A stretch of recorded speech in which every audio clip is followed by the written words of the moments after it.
In addition to concerns that TikTok collects large amounts of data on mobile phones, which jeopardizes security and privacy, some countries have banned the platform for other reasons. TikTok has more than 1 billion users around the world, but it is considered a security risk in many countries and regions. In particular, its parent company, ByteDance, is considered likely to provide user data to the Chinese government. Despite Beijing's denials, the short video platform is still restricted in some countries. U.S. The U.S. government under Biden banned its staff from using the app on government devices. More than half of the federal states, the U.S. Congress, and the military also have such regulations. Currently under review is whether the platform can be banned across the United States. Montana has become the first U.S. federal state to ban TikTok across the board. TikTok downloads will no longer be allowed there from 2024 to prevent citizens from being monitored by the Chinese Communist Party. However, users who have already installed the app will not be punished for continuing to use it. Canada. Canada bans TikTok on government devices. The reason is that the video app can access a lot of content on the phone. But so far there is no evidence that secret information from the Canadian government has been stolen. Europe. The three most important institutions in the European Union, the European Commission, the European Council and the European Parliament will ban employees from using TikTok on work devices at the end of February 2023, out of fear that the Chinese government may obtain data on the devices. The European Parliament has also banned the use of TikTok on private devices that can read parliamentary emails or be connected to a work network. Several EU countries have since followed suit, banning government personnel from using the app on work devices. These countries include Belgium, Estonia, Latvia, and the Netherlands. In Germany, the federal government has no principled regulations prohibiting the use of TikTok on work mobile phones, but the app is neither pre-installed nor downloaded on government devices. Austrian civil servants are all subject to new regulations banning the use of TikTok on work phones. In addition to banning civil servants from using TikTok on work devices, France also bans the use of Twitter, Instagram, Netflix and the game Candy Crush. The lack of security and data protection concerns were also cited as reasons. According to Agence France-Presse, this affects 2.5 million civil servants in France. Ireland advises public servants not to use TikTok on work phones. Denmark banned Ministry of Defense staff from using the platform. The Swedish military banned the use of the platform on work equipment. Norway, a non-EU member, has banned government personnel from using TikTok or Telegram on work devices over fears of information theft. The UK, a non-EU country, has also banned the use of TikTok on government mobile phones on the grounds that the security of sensitive government data must come first. The country's public law broadcaster, the BBC, also told its employees, if you don't need TikTok for business reasons, you should delete TikTok. However, the BBC itself also has several channels on the platform. Oceania. New Zealand also imposed restrictions on the use of TikTok in March, and all devices that can access the parliamentary network are prohibited from using the app. Australia also banned the use of TikTok on national official mobile phones shortly thereafter, on the grounds that the app collects a large amount of user data and poses significant risks to security and privacy. Asia. Afghanistan will completely ban TikTok from 2022. The Taliban, which took power after the West withdrew from the country in 2021, say the platform is leading young people astray. India has banned the platform since 2020. At that time, Chinese and Indian troops clashed on the disputed Himalayan border, and 20 Indian soldiers were killed. Shortly afterwards, India announced the ban, saying that the app endangered India's sovereignty and security. Indian local video platforms Moj and Josh have taken their place and achieved great success. Jordan will ban TikTok from December 2022. At that time, protests broke out in the country over a sharp increase in fuel prices, resulting in the death of a policeman and wounding more than 40 security forces. A government spokesman accused the platform of publishing numerous videos calling for murder and chaos. There are reports that TikTok and the Jordanian government are still negotiating. At the end of 2022, Taiwan will ban government workers from using TikTok and other mainland Chinese social networks on mobile phones, tablets and computer devices. According to the Taipei Times, the Ministry of Education tried to educate the public that the mainland government may use the platform to spread misinformation, including information about Taiwan.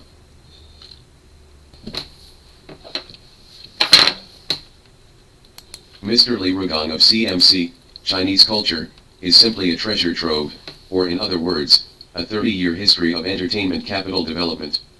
The more you study, the more amazing you will be.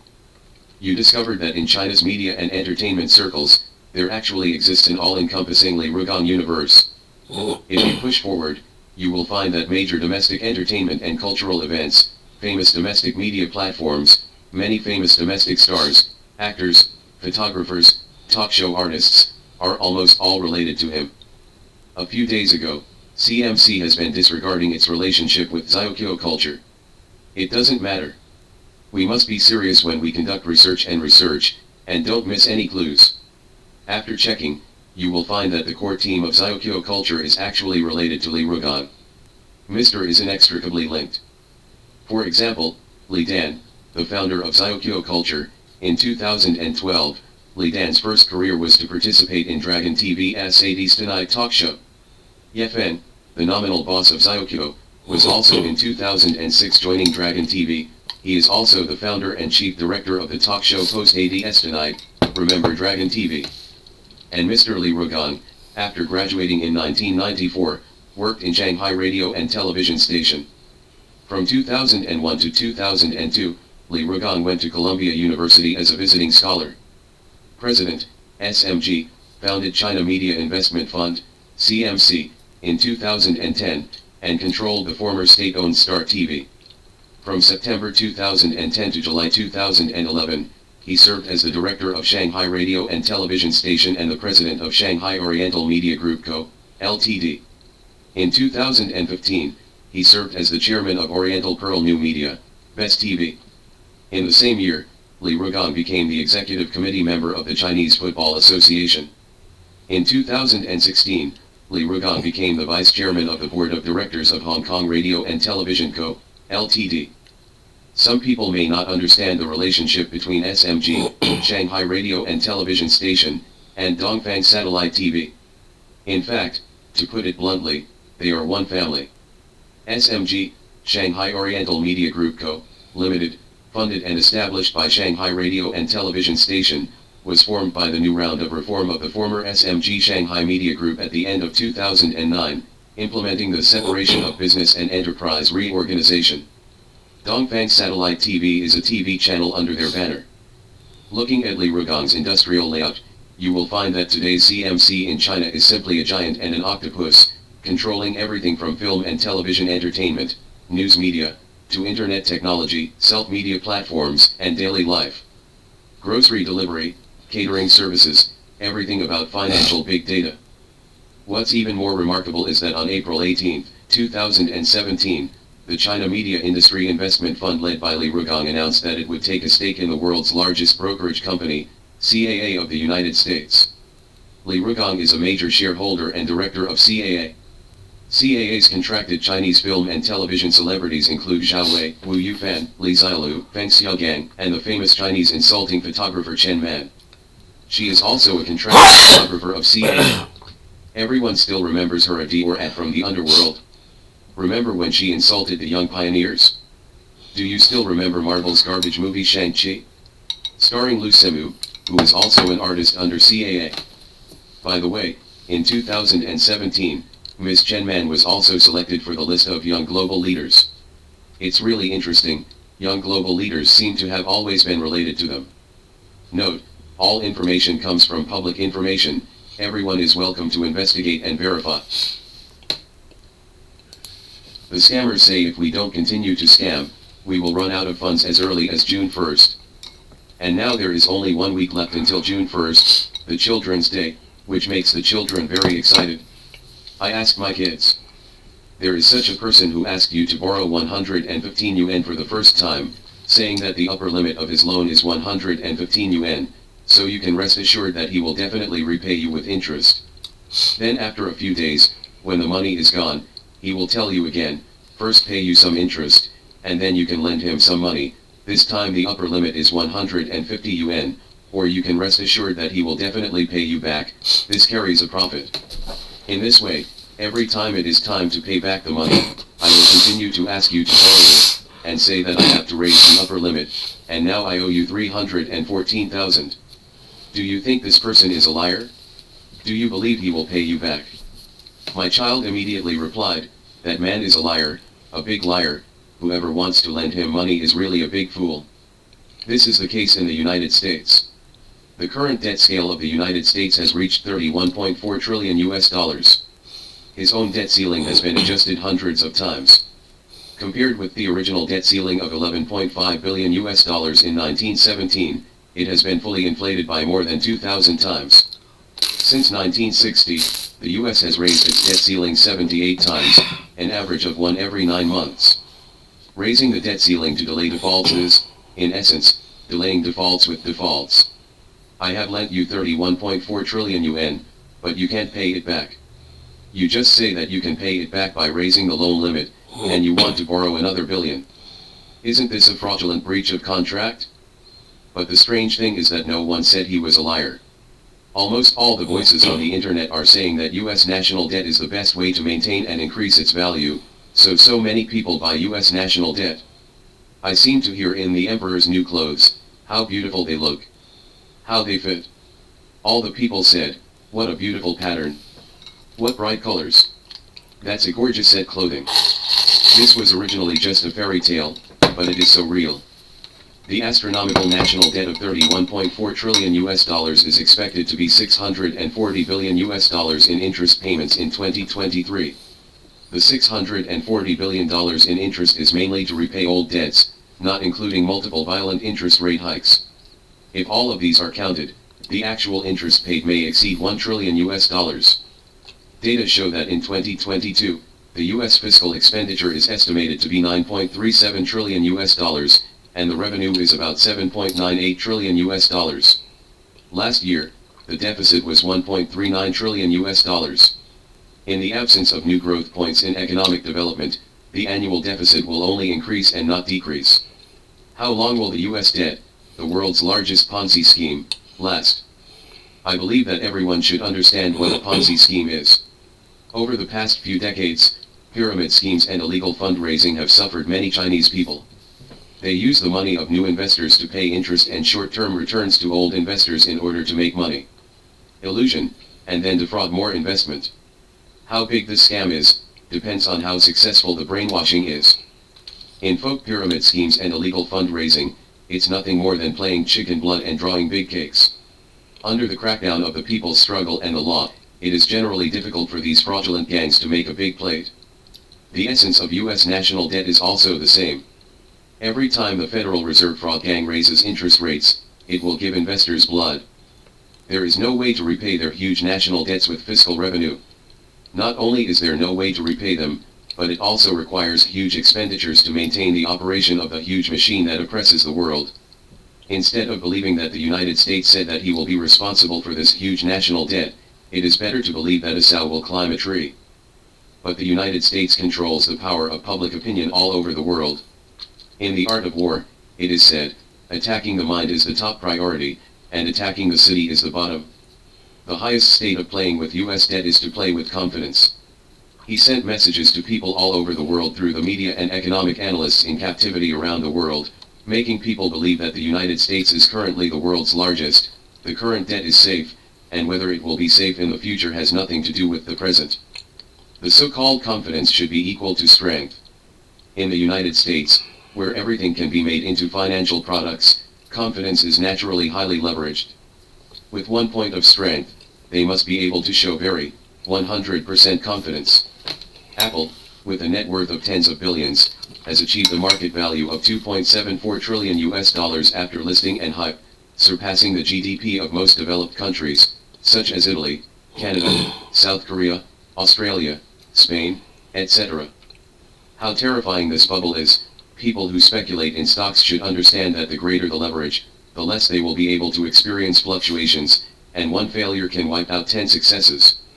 This is also the reason for the recent wave of bank failures in the West. One slice. Although the art of war is based on attacking the mind, there is no such thing as a protracted war in history that relies on empty fortune tactics. After all, the Kinla could not survive on 1 or 2 legs. This highly leveraged confidence was almost crushed by Russia during the Russia-Ukraine conflict.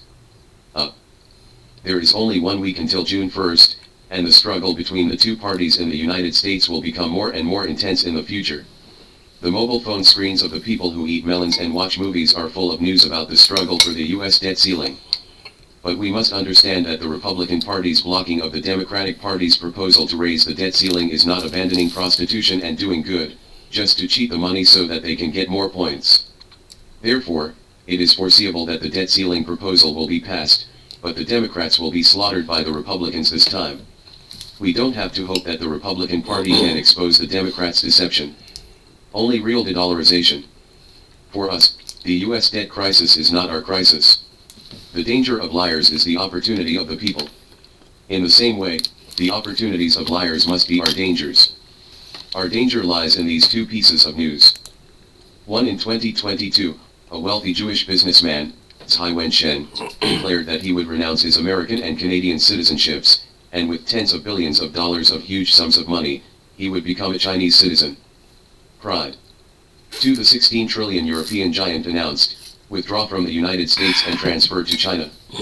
The U.S. debt scam is about to collapse, and the financial tyrant is about to abandon the United States and want to parasitize China. China has not ruled the country since ancient times. Kwanzaa said, in the past, Xi ruled the world and used it insufficiently. The soup was 70 miles thin but used more than enough. The sky is not only for soup, rain, and millet, but the earth is not alone for soup. Yi Yin is good at shifting, waiting, opening and closing, breaking through the fortress, through the strategy of high and low, sit up. It means that Xi owns the wealth of the world, but it is not enough. Tang owns land for only 70 miles, but there is still wealth left. Yi Yin is good at changing the severity, opening and closing, letting go of all kinds of contradictions, proficient in the use of priority and other techniques of priority and use of the results of these geographical conditions. That is to say, Yi Yin does not just insist on heavy, open, and let go, but is free to open and close, free to break through, light and heavy, high and low, and slow and slow. If the decision is made, the plug will be plugged. In the face of financial tyrant parasites, should we use the art of closing and blocking? Don't be sold by a scammer, and count the money for him. Regarding the West Route Army, there are many debates, and it may not be possible to complete 3 or 2 articles to make it clear. And there is a security issue. So after much deliberation, I decided to let it go for a while, hoping to have a chance to write it in a special and detailed way in the future. I still wrote it next to Susue.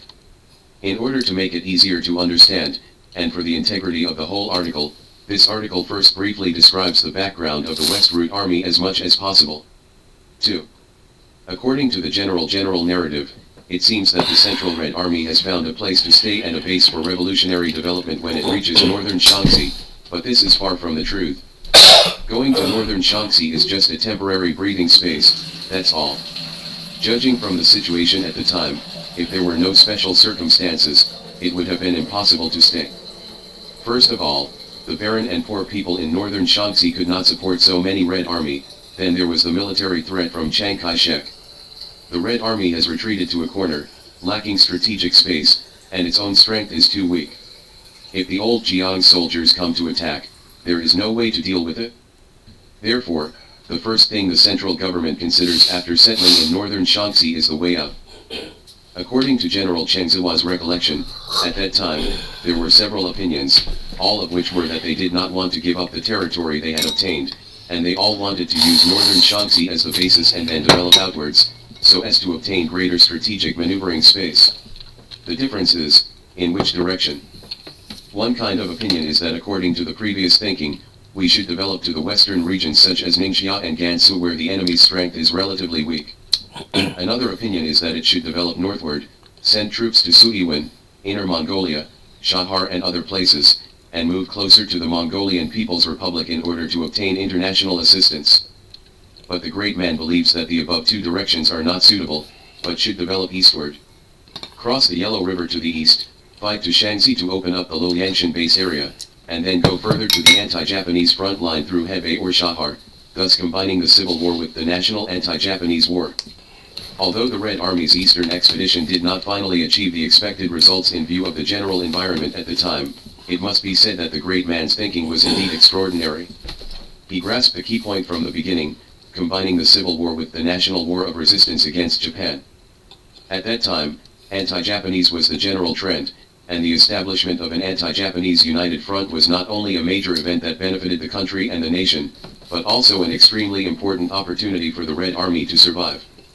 Therefore, in the various attempts to survive in this difficult period, the great man has always kept this point in mind, and all his efforts have been centered on this point. After the Eastern Expedition, the Red Army established a secret united front relationship with General Zhang Zuoliang, who was determined to resist Japan.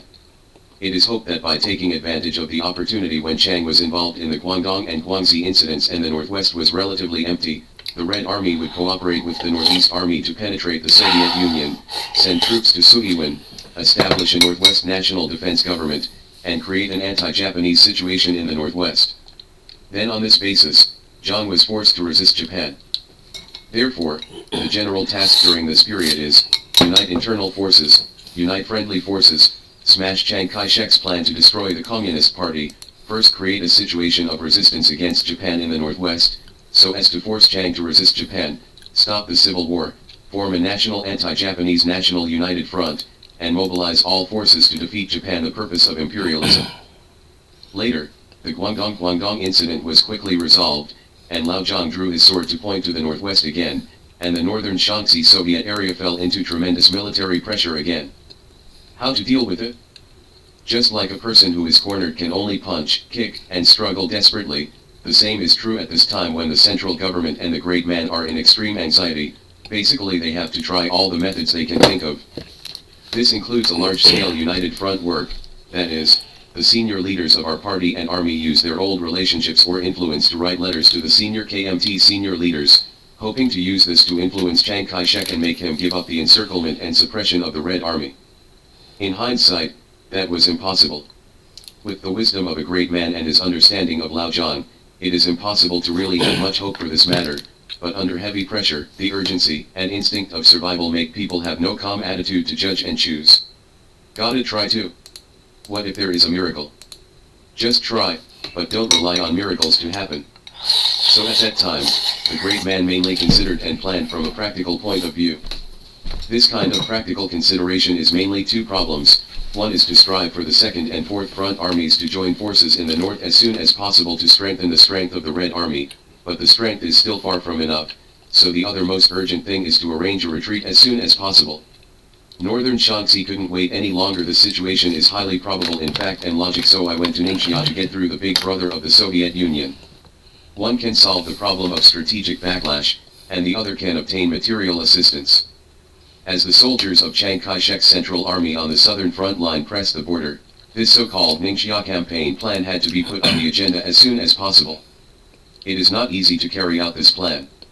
It is necessary to control the large-scale attack of the overwhelmingly superior enemy in the south and by a certain amount of time, at the same time, use this time to forcefully cross the Yellow River. It can be said that life and death are on the line. At that time, the Central Red Army was full of 20,000 soldiers, and they had to guard Ma Hongkoi's department in Ningxia to defend the Soviet area. Therefore, the Central Committee and the great men urgently asked the 4th Front Army to join forces. Judging from the situation at the time, it was really impossible not to come. When Zhang Qiuotao decided to cross the river from Yongjing, the great man reacted very much, because if this was the case, the Red Army might really be annihilated by Chiang Kai-shek. Everything is urgent and life and death situation needs. After understanding this point, you may be able to figure out many commands that seem to be full of tactics and difficult to understand. Mencius said, "I'm not easy to argue. I have no choice but to." Zhang Tingyu said in Chen Hui Tangyu, "We must know the difficulties of Mencius before we can read Mencius. Otherwise, there are countless suspicious and debatable things in the book." The same idea is used here. After understanding the difficulties of last resort of the central government and the great people at that time, many seemingly suspicious instructions and orders can be understood. Therefore, it seems unreasonable for the central government to order the Red 4th Front Army to independently complete the task of strangling the enemy in the south and crossing the Yellow River in the west, but it is also a last resort. Who doesn't love their children, but poor people sometimes have no choice but to be cruel in order to survive. In this way, The Red Fourth Front Army, which had crossed the grassland 3 times and was exhausted, had just joined forces and rushed into battle before it had time to rest and replenish. 3. According to the Central Committee's October combat program, the Fourth Front Army moved quickly, forming a fan-shaped defense line on the southern front with the main force, fighting the enemy step by step, and buying time. At the same time, the 30th Army was preparing to cross the Yellow River in the Jingyuan area. 我看到你那个就是那个3-1呢，我都看到，可是没有 submit 的怎么样的，我就看到这个整个作业，那怎么办呢？你有没有screenshot？但是你怎么看到你的成绩呢 ？OK， 拜拜。lacked guns and ammunition, faced an enemy that was several times as powerful as mine and equipped with aircraft and cannons in a hilly area that was not conducive to me. The combat method that is beneficial to my position to block, start a fierce battle. Despite the best efforts of the Red Army, they still had to retreat steadily. Among them, the 5th Red Army suffered heavy losses, and Luo Nanhui, the deputy commander, also died in the bombing of enemy planes. Huining, where it defended, was broken by the enemy. Su Xiangqian urgently ordered the 5th Army to retreat to the Ershilipo and Shishilipo areas in the north of Huining City, and transferred 4 regiments from the 2 wings to supplement the 5th Army to fill the gap and continue to block the enemy. Statue of Martyr Luo Nanhui. The situation is extremely dangerous. If the enemy continued to attack on a large scale, broke through the Red Army's defense line, and occupied Jingyuan, the plan for crossing the river would come to naught, and this is exactly Jiang's plan. The first step is to deal a fatal blow to the Red Army on Zilan Road, preventing the Red Army from crossing the river. The second step is to press the main force of the Red Army in the area east of the Yellow River and north of the Zilan Passage, and wipe it out in one fell swoop.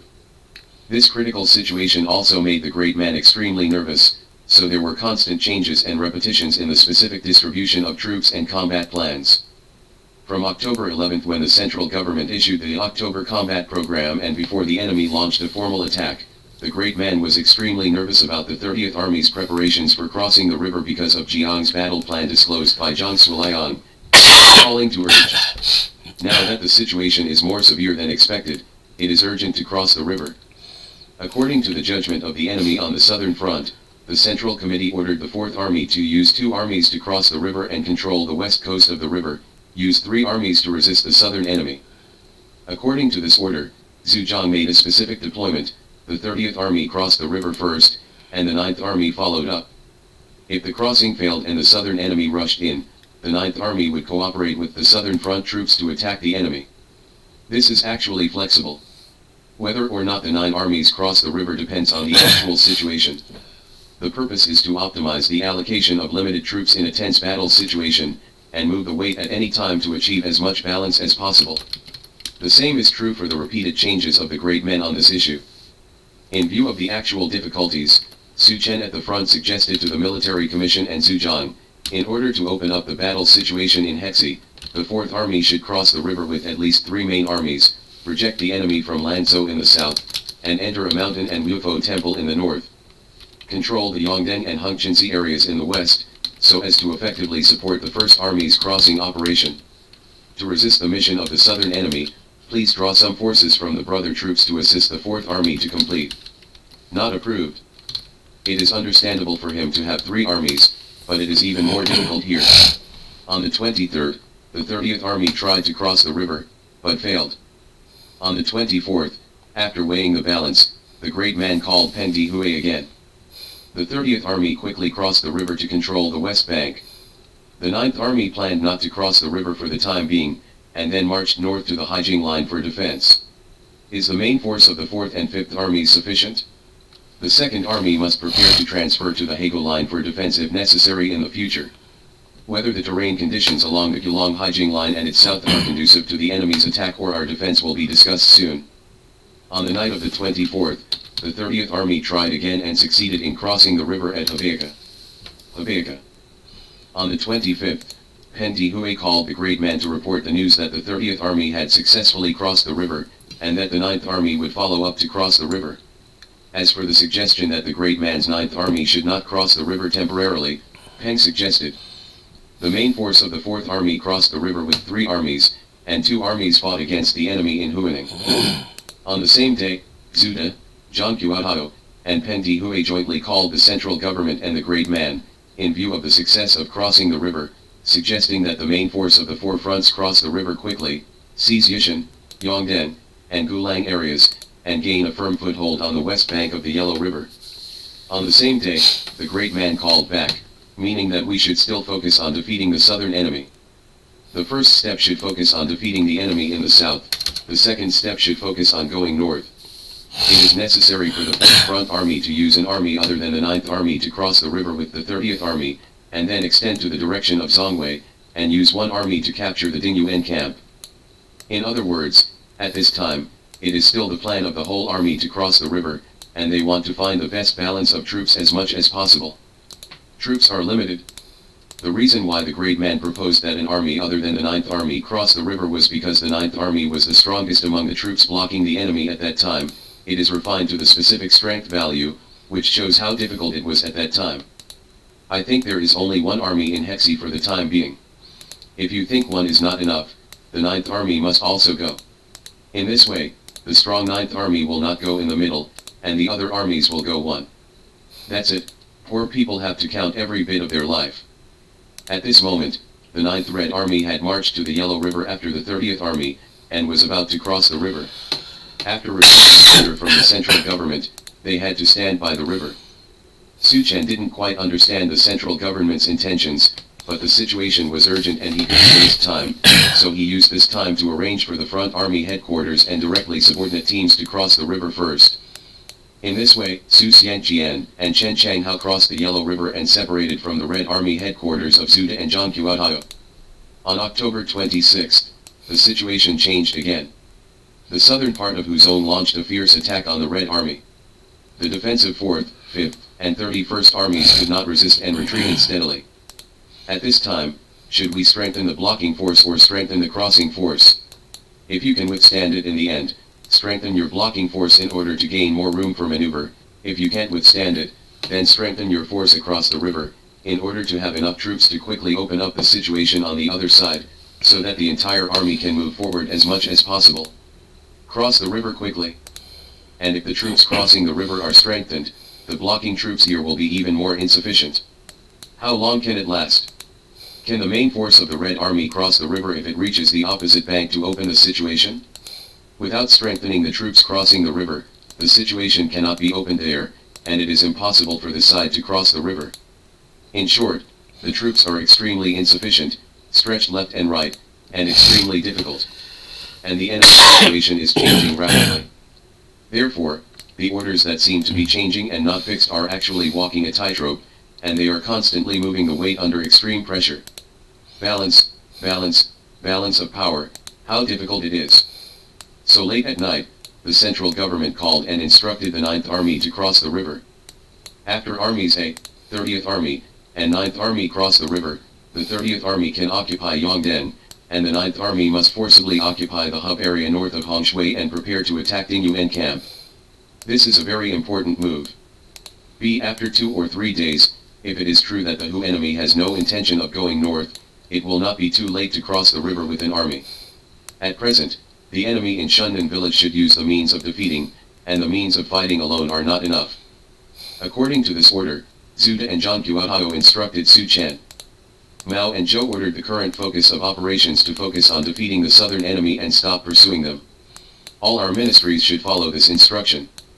Except for the 30th and 9th Armies and the headquarters of the 4th Front Army that have already crossed the river, the rest of the troops should stop crossing the river. By dawn on the 28th, the 30th Army, the 9th Army, and the Front Army Command had completed crossing the river. After the 9th Army crossed the river, the 4th, 5th, and 31st Armies also moved to the Yellow River under the oppression of Huzhong's south. The situation was urgent. Zhu and Zhang called Mao and Zhou on the 28th, suggesting that the 31st Army cross the river. On the 29th, Mao and Zhou replied by telegram agreeing, for the sake of taking Ningxia quickly, the 31st Army can cross the river immediately and follow up after the 9th and 30th Army. The 31st Army, under the leadership of Army Commander Xiao Ke and Political Commissar Zhou Chunquan, hurriedly marched to the Yellow River Ferry, and the troops directly under the army began to cross the river that day. The next day, on the 30th, the central government changed the order again according to Pen Dihue's suggestion, ordering the 31st Army not to cross the river for the time being, but to stay on the east bank to fight. In order to defeat the Hu enemy, the 31st Army deployed the mission according to Dihue's telegram at 20 o'clock on the 29th. After the victory, the Zongwei directly crossed the river. In this way, the troops directly under the 31st Army that had crossed the river returned to the east bank. At this time, the Kuomintang Army had already caught up, and Guan Linzhen's division stormed Jingyuan. The 5th Army guarding the Jingyuan ferry was exhausted and unable to resist, and had lost the opportunity to move closer to the Red Army headquarters in Dalaki, so they had no choice but to rush across the river in the Triangle City area. Then, the enemy occupied Jingyuan, and its planes bombed the Jingyuan ferry and destroyed the pontoon bridge built by the Red Army. So far, although the central government and the great men have tried their best to deal with it, but the situation is threatening, Jingyuan has fallen, and it is impossible to cross the river. Zhu Zensui ordered the 4th Army and the 31st Army to move closer to Dalaki and Tongzin City, and to join Pen Dihue's troops to contain the enemy. At the same time, Su Xiangjian and Chen Changhao in Hexi were notified, asking them to act independently to open up the situation in Hexi. In the end, under heavy oppression by the enemy, the plan of the entire Red Army to cross the river failed to materialize and was divided on both sides of the Yellow River. This was the last situation that the great man wanted to see. Originally, there was a serious shortage of troops, but now they were divided into two parts. The Red Army was in an extremely dangerous situation. Hedong, which is at stake right now. It's urgent. So at this time, the great man issued an order that was difficult to carry out to Su Chen. There is only one army in Hexi, and the headquarters will lead 2 armies to cross the river and prepare to attack the enemy. But in fact at this time there is no possibility of returning east. In fact, the great man and the Red Army headquarters also probably knew at this time that it was impossible for the Hexi troops to return to the east. If you can't come, then try to see if I can go. So the Red Army headquarters called Su Chen again that day, saying that the 4th Army and 31st Army in Hedong were going to cross the river north of Jingyuan. With the consent of Chairman Mao, the 4th Army and the 31st Army will cross the river in Triangle City and prepare to meet them. But you can't go if you want to. So in the evening of that day, Su Chen got another telegram from the headquarters, telling the 4th Army and the 31st Army not to cross the river for the time being. In this way, the Hexi troops, that is, the 5th Army, the 9th Army, the 30th Army, and the headquarters agencies, with a total of 21,800 people, began to attack a mountainous area in accordance with the instructions of acting independently and opening up the situation in Hexi. The journey of struggle. 4. The Hexi troops was to open the gateway to Ningxia, enter the Zongwei and Dingyuan camps, and support the Hedong troops to cross the river. The progress was relatively smooth, but the Hedong troops were in a difficult situation under the enemy's full oppression. The plan to go deep and wipe out some of them failed to come true, so the cooperation of the Hexi troops was still needed in action, so the Central Committee ordered the Hexi troops, the 9th Army and the 30th Army temporarily control the Yanjingbao Road, Santanji, Liufo Temple, rest, and wait. The order to stand by at the same place made Su Chen very anxious. Because when we crossed the river, we thought we could advance quickly, so the dry food we brought was limited. Moreover, the area was open, facing the enemy on 3 sides, and the Yellow River was our back, so it was a big disadvantage for us to stay for a long time. If the enemy controls the Ningxia Gateway Hub, the subsequent Ningxia campaign will be in great difficulty. Therefore, Su Chen suggested to the central government, carry out the Ningxia campaign as soon as possible, so as not to miss the opportunity. Otherwise, please also clearly instruct the Hexi troops on the course of action, and waiting on the spot is not always the solution. Su Chen's request was reasonable, but the situation was beyond his control. At this time, the central government was already re-evaluating the feasibility of the Ningxia campaign. Therefore, on November 3rd, the Central Military Commission ordered Su Chen to attack westward and occupy the front lines of Yongdeng and Gulang. In the area of Yi Mountain and Liufo Temple, a small number of troops can be left guarding to facilitate maneuvering. On the 5th, the Red Army headquarters sent a telegram to Su Chen. The most important task at present is to eliminate Ma Bufang's troops and start a new situation independently. First, occupy Daying, Gulang, and Yongden, and quickly occupy Liangzhou if necessary. On the 6th, Su Chen formulated the Pingfen-Daying, Gulang, Liangzhou battle plan according to this instruction. This plan is to concentrate the main force to advance westward, first eliminate the mob Yufang field troops between Pingfen and Daying, Pingfen, Gulang, and Liangzhou areas as a foothold, and wait for the opportunity to support the Hedong troops to cross the river. Then, Su Chen reported the plan to the Military Commission and the Red Army headquarters. But almost at the same time, the central government was planning to change the overall strategic plan based on the overall situation.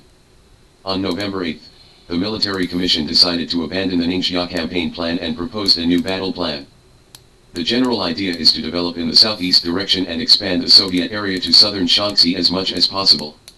Prepare for a new strategic shift if the situation deteriorates. Specifically, it is to first concentrate the Hedong troops, try to eliminate part of the enemy, and seek a short rest period, then show the enemy that the general wants to cross the river, and attract the enemy to go north. Then the Hedong troops are organized into the South Route Army and the North Route Army, looking for opportunities attack south of Shaanxi, then cross the Yellow River east and enter Shaanxi, then negotiate with Zhongyan. If the negotiation is successful, it is best; if not, continue to march east, cross the Yellow River at the intersection of Zilu and Henan, then to Anhui and Shandong, then to Hubei, Henan and Anhui, then to Hubei, Henan and Shaanxi, and then turn back to the northwest. The program takes 1 to 2 years to complete. The purpose is to expand political influence, expand the Red Army, strive for the victory of the United Front throughout the country, strive for an agreement with Nanjing, and strive for resistance against Japan. By the way, the thinking of a great man is amazing. He has long seen through that the anti-Japanese National United Front is the way out.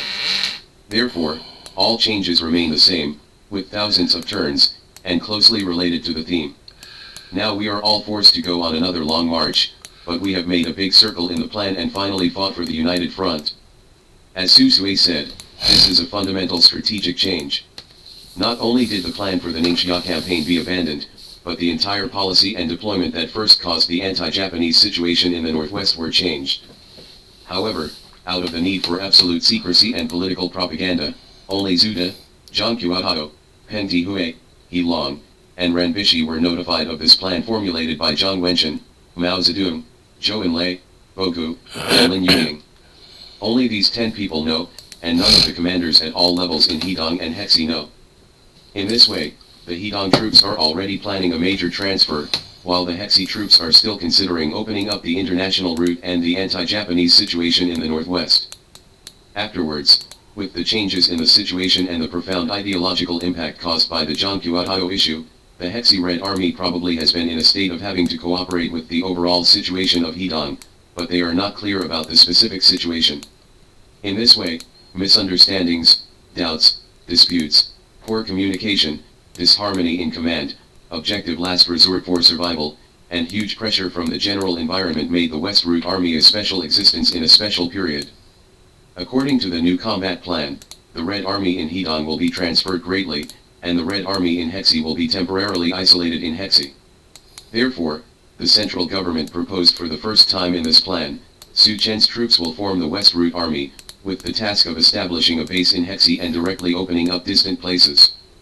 On November 10, the Central Committee and the Military Commission formally issued an order to Su Chen to establish the West Route Army. Su Zhenli and all comrades. A. Your department organizes the West Route Army.